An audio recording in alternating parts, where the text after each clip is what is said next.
Hello my dear students, how are you? Welcome to my channel Dripya Education. आज हम क्या पढ़ाएंगे? आज पढ़ाएंगे सेंटेंस। टेंस क्या होता है? What is tense? टेंस के बाद में सेंटेंस। और आज हमने सेंटेंसों को मतलब इंडेफिनिट टेंस को समझाया इसमें टेंस के साथ साथ। तो आज आपको टेंस के बारे में बताएंगे। टेंस क्या होता है? समय का। What is tense? टेंस होता है समय, मतलब समय जो पहले बीत चुका है और जो अभी चल रहा है और आगे आने वाला। तो जो बीत चुका है उसे क्या कहेंगे हम? Past tense. और अभी चल रहा है वो प्रेजेंट टेंस। और आगे आने वाला क्या है? Future tense. तो प्रेजेंट वर्तमान काल, पास्ट भूतकाल, फ्यूचर भविष्य काल। ओके। प्रेजेंट टेंस की पहचान क्या होती है? प्रेजेंट टेंस होते हैं 3 और सेंटेंस 5 होते हैं। कितने होते हैं? 5 टाइप्स होते हैं प्रेजेंट टेंस में। कि जैसे वाक्य के अंत में ता, ती, ते ऐसे वाक्य आते हैं। जैसे मैं खाना खाता हूँ, पीता हूँ, सोता हूँ, रोता हूँ। यहाँ पर हमने दे रखा है एग्जाम्पल में दिया, तुम पढ़ते हो, माँ चाय पीती है, माँ रामायण पढ़ती है, हम विद्यालय जाते हैं, हम ये करते हैं, वो करते हैं। मतलब ताती ते वाक्य के अंत में आता है। तो वो होता है प्रेजेंट इंडेफिनिट टेंस। क्या होता है? Present indefinite tense. ये क्या है आपका? प्रेजेंट इंडेफिनिट टेंस है। प्रेजेंट टेंस मतलब यहाँ पर indefinite, DEFINIT, present indefinite tense. ये है आपका past indefinite tense.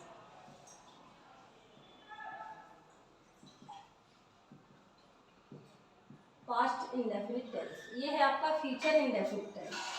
Future indefinite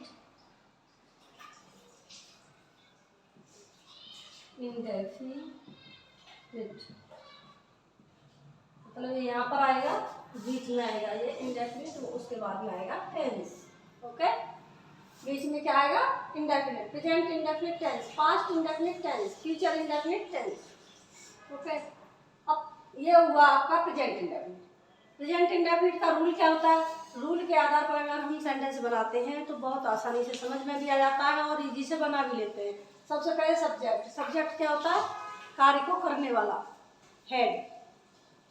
तो सब्जेक्ट, उसके बाद में मेन वर्ब, जो हमने आपको पहले बताई थी नाउन्स प्रोनाउंस में वर्ब वगैरह बताई थी, जो पार्ट ऑफ स्पीच में, इससे पहले वाली वीडियो में मैंने को समझाया था पार्ट ऑफ स्पीच। तो उसमें वर्ब क्या है? जो हमारे बॉडी के द्वारा वर्क किया जाता है उसको कहते हैं हम वर्ब। तो वर्ब की फर्स्ट अवस्था, फर्स्ट फॉर्म का हम प्रयोग करेंगे सब्जेक्ट के वाक्य में। और प्रेजेंट टेंस में क्या देखना हमें? सब्जेक्ट सिंगुलर है या प्लूरल है। ये सब्जेक्ट हमारा सिंगुलर है तो मुख्य क्रिया की फर्स्ट फॉर्म में SIS हम जोड़ देंगे, प्लस कर देंगे उसमें। और यदि हमारा सब्जेक्ट प्लूरल नंबर है तो मुख्य क्रिया में कुछ नहीं लगाएंगे। और हमने यहाँ पर बनाया तुम पढ़ते हो। तुम क्या है? बहुवचन मतलब प्लूरल नंबर है तुम क्या है? सब्जेक्ट है, इसलिए हमने मेन वर्ब में कुछ नहीं लगाया। तुम पढ़ते हो, यू रीड। क्या? You read. अब दूसरा एग्जाम्पल, राधा गाना गाती है। राधा कौन है? लड़की है लेकिन सिंगुलर है, अकेली है ना, तो सिंगुलर है। अब Radha sings a song. Radha गाना गाती है। गाना गाती मतलब क्रिया कर रही है। क्या गा रही है? गाना। तो क्रिया में हमने क्या लगाया? एस। सिंग में क्या लगा दिया? एस। इसी तरह हमें और भी बनाने हैं, है ना। जैसे मोहन स्कूल जाता है तो मोहन गोज टू स्कूल। माली फल तोड़ता है। गार्डनर प्लक्स द फ्रूट, है ना, प्लक्स द फ्रूट। तुम मैच देखते हो, यू सी द मैच। तो बहुवचन होगा यू, वे, वी, है ना, आई। ये सब क्या है? हमारे प्रेजेंट में प्लूरल नंबर होते हैं। तो प्लूरल के साथ में हम मुख्य क्रिया में SIS नहीं लगाते। और सिंगुलर होता है सब्जेक्ट तो उसके साथ मुख्य क्रिया में SIS जोड़ देते हैं। ये हमारा क्या है? प्रेजेंट इंडेफिनिट का है ये रूल्स। और इसमें ये क्या है आपका? Past indefinite tense. ठीक है। इसके हिंदी वाक्यों में हिंदी वाक्यों के अंत में था, या, ई, थी, थे ऐसे शब्द बाद में आएंगे जिससे आपको पहचान होगी कि ये पास्ट इंडेफिनिट टेंस है। ओके, उसका रूल ये है, रूल क्या है, सब्जेक्ट मेन वर्ब की सेकंड फॉर्म प्लस ऑब्जेक्ट, है ना, कर्ता क्रिया कर्म, है ना, यहाँ में क्या हो गया, कर्ता क्रिया कर्म, और हिंदी में क्या होता है, कर्ता कर्म क्रिया, तो इसका विपरीत हो गया इंग्लिश में, है ना। सबसे पहले क्या लाएंगे हम, सब्जेक्ट, उसके बाद में लाएंगे जो हमारे बॉडी के द्वारा कार्य किया जा रहा है या कोई काम करते हैं हम वो क्रिया, उसके बाद में क्या काम किया जा रहा है उस काम को लाएंगे, तो वो क्या है आपका ऑब्जेक्ट है, क्या है, ऑब्जेक्ट। अब इसमें ये पास्ट टेंस है, पास्ट में क्या है, सेकंड फॉर्म, सेकंड फॉर्म का यूज करते हैं, ठीक है। तो मैंने ताजमहल देखा, मैंने ताजमहल देखा मतलब मैं देख चुका, पहले ही मैंने देखा था। आई सॉ द ताज, मैंने ताज देखा था।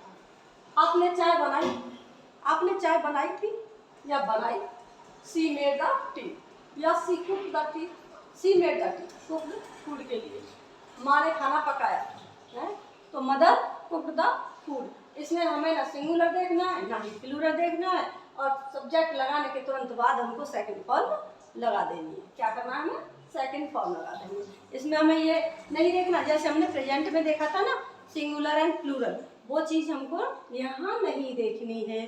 क्यों कि ये सेकंड फॉर्म है, वो मतलब सेकंड फॉर्म वाला है पास्ट इंडेफिनिट टेंस है। पास्ट इंडेफिनिट का यही रूल है कि सब्जेक्ट उसके बाद में सेकंड फॉर्म लगाते हैं और उसके बाद में ऑब्जेक्ट लगा देते हैं। तो हमें उसमें ये नहीं देखना पड़ता है कि सिंगुलर नंबर है या प्लूरल नंबर है, नाउन या सब्जेक्ट क्या है। सब्जेक्ट है जो हमारा जो भी है, नाउन लगा रहा है या प्रोनाउंस लगा रहा है, कुछ भी है, वो हमारा एक वचन है या दो या बहुवचन, ठीक है।